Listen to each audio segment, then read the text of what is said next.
Olá, meu nome é Daniela, sou professora conteudista da disciplina Parasitologia na modalidade à distância aqui da Faminas. Vou falar de novo. Olá, meu nome é Daniela, sou professora conteudista da disciplina de Parasitologia na modalidade à distância aqui da Faminas.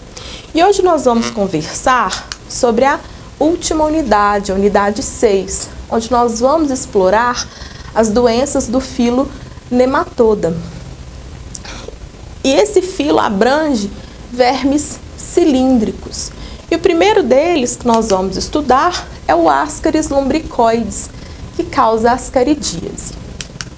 Então, o agente etiológico da doença é o Ascaris lumbricoides, o hospedeiro definitivo é o homem, e a doença é popularmente conhecida como lombrigas ou bichas. E a contaminação se dá pela ingestão dos ovos presentes na água, nos alimentos ou debaixo das unhas. Os aspectos epidemiológicos da ascaridíase. Então, nós temos um grave problema de saúde pública em todo o mundo. As crianças são as mais atingidas pelos motivos que nós já citamos, pelo sistema imunológico ainda em desenvolvimento, pelos hábitos de higiene precários. Os fatores que interferem na prevalência do Ascaris são diretamente o baixo nível socioeconômico, as precárias condições de saneamento básico, a má educação sanitária e o mau estado nutricional, de forma que se eu já tenho uma criança desnutrida e anêmica e um verme que suga grandes quantidades de sangue e nutrientes, eu vou ter uma piora no estado dessa criança, cursando aí com o que a gente chama de depauperamento físico e mental, uma debilidade física e mental. Então, essa criança vai ter dificuldade de aprendizagem, ela vai ter um atraso no seu crescimento em função das verminoses. Outro fator importante é a alta produção de ovos pelas fêmeas. Elas colocam 200 mil ovos por dia e esses ovos ficam viáveis, eles são resistentes, podem permanecer até 1 ano no solo. E outra condição importante é a alta atividade exfoliativa do verme. Então, como eles se nutrem de proteínas, carboidratos, lipídios e vitamina A e C, esse indivíduo ele tem um quadro de desnutrição e a hipovitaminose causa aquelas manchinhas esbranquiçadas, principalmente na face das crianças. Os adultos, como observado na primeira imagem, eles são de cor leitosa. A boca, na segunda imagem, tem 3 lábios para se fixar na parede do intestino. Os machos têm a cauda curvilínea, a cauda recurvada, e a fêmea tem a cauda retilínea. Os machos têm de 20 a 30 centímetros e as fêmeas de 30 a 40 centímetros. E os vermes adultos vivem no intestino, em média, por 2 anos. Os ovos têm 50 micrômetros, ali a gente tem a presença dos ovos, o primeiro infértil e o segundo fértil. Então, o ovo ele tem um período de embrionamento no solo, tem uma cor castanha em função da presença das fezes. Eles são envolvidos por 3 membranas protetoras que conferem resistência, que facilitam a aderência, então eles ficam fortemente aderidos debaixo das unhas. E essa resistência ela favorece também, ela evita a dessecação, então ele fica também viável por muito tempo no solo. Dentro desse ovo, a gente tem a larva rabiditoide, que é a L1, que tem um esôfago com 2 dilatações. Essa larva se diferencia no solo em L2, e a L2, que também é rabiditoide, dá origem à larva filarioide, ou L3, que é a larva infectante, que está presente dentro do ovo. E essa larva tem um esôfago retilíneo.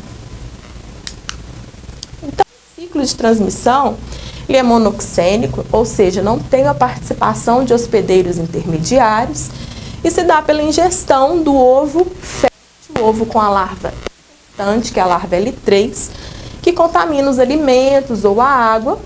Esse ovo é ingerido, as larvas eclodem no intestino delgado. E o que favorece é a temperatura, a presença de CO2 e o pH, elas migram para o fígado de 18 a 24 horas. Em seguida, elas migram para o coração, posteriormente para o pulmão. No pulmão, a gente denomina essa passagem pelos pulmões de ciclo de Loss. E esse ciclo de Loss, ele pode causar, dependendo da quantidade de larvas, uma síndrome que a gente chama de síndrome de Loeffler, que é um conjunto de sintomas pulmonares, tosse, pneumonia.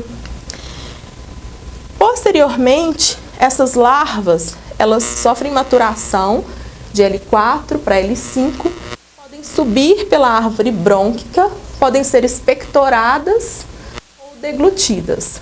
Quando elas são deglutidas, no intestino delgado, elas vão se fixar e vão se desenvolver em machos e fêmeas. Depois, esses vermes acasalam e os ovos são liberados nas fezes. Lembrando que a fêmea ela coloca 200 mil ovos nas fezes e pode viver até 2 anos. E no solo, esses ovos vão embrionar. Então, a larva dentro do ovo L1 se diferencia em L2, depois em L3, que é a infectante, reiniciando todo o ciclo. Então, o hábitat dos adultos é o intestino delgado dos hospedeiros, como observado na imagem, e a transmissão pode ocorrer pela ingestão dos ovos com a larva L3, em alimentos ou água contaminados, debaixo das unhas também, por moscas e baratas, que são os veículos ou vetores mecânicos. Então, uma mosca pousa nas fezes, nas cerdas, esses ovos ficam aderidos, pousa no seu bolo e a gente também tem essa forma de transmissão. E, mais raramente, esses ovos podem estar suspensos no ar com a poeira, podendo ser inalados. Os sintomas. De forma geral, as lesões, as manifestações clínicas causadas pelo Ascaris lumbricoides vão depender da quantidade de larvas, que é proporcional à quantidade de ovos ingeridos, do tecido onde eles se encontram e do sistema imune do hospedeiro. Lembrando que as crianças são as mais acometidas. A síndrome de Loeffler, como dito anteriormente no ciclo, é um conjunto de sintomas relacionados com o ciclo de Loss, que é a passagem da larva pelos pulmões. Então, esse indivíduo pode ter febre, tosse, broncoespasmos, eosinofilia sanguínea elevada, pneumonia, sintomas relacionados à passagem das larvas nos pulmões. Além do Ascaris, a gente tem outros vermes que têm essa passagem pulmonar.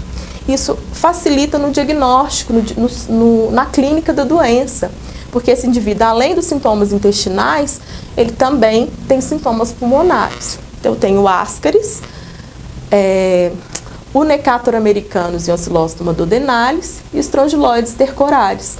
Todos esses vermes têm uma passagem pulmonar que é importante tanto para as manifestações clínicas quanto para o diagnóstico da doença. E os sintomas intestinais em função da presença dos vermes no intestino.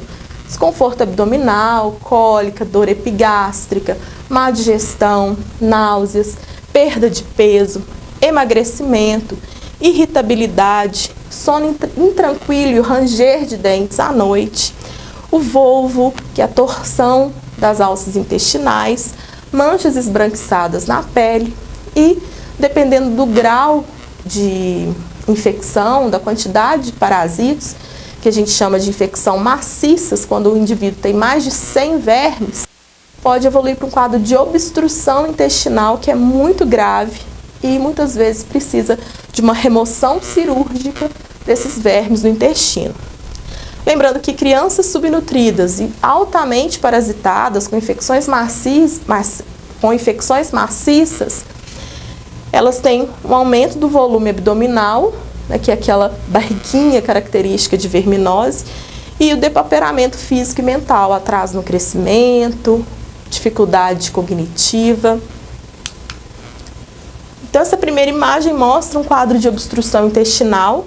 Então, é um quadro que ocorre em 45% das crianças menores de 2 anos. aqui de um artigo mostrando a remoção dos vermes cirurgicamente. As manchas esbranquiçadas no rosto, nessa próxima imagem, que na literatura científica sugere que ela ocorra em função da hipovitaminose por A e C, e o parasitismo intenso, que a gente chama de ascaris errático, ele pode ser eliminado pela boca, pelo nariz ou pelo ânus. É uma característica específica do ascaris lumbricoides.